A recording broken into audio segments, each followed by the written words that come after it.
Guys, I just wanted to show you this little update for you. Won't be a very long video. I am pooped.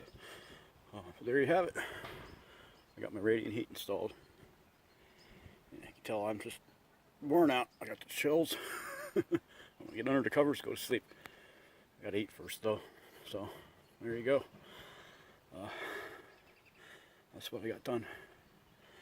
And I probably don't seem like much to some people, but I'm disabled, so I do what I can. So there you go. I have those areas there. The areas where you don't see any pipe, that's where the lifts will go eventually. There, and then the area in the middle, and then up there. So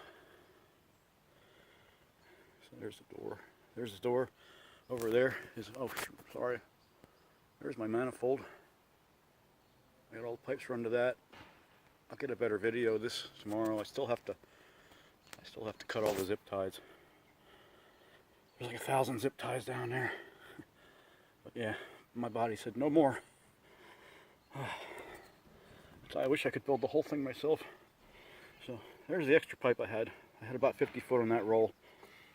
I had about 5 foot on that roll, and then another roll I had like 6 inches left, and then another roll I had about 6 feet. So yeah, I wanted them all equal, but what are you gonna do? But yeah, it's in. I have to pressure test it, and then I gotta call the building inspector and have him. It's gotta be pressure tested 15 minutes, 100 psi, and if it holds, it passes.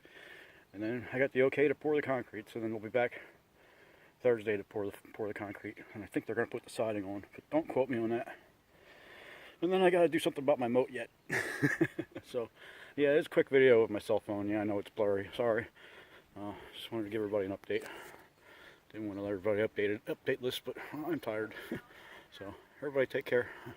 Thanks for watching my videos, and I'll talk to you later.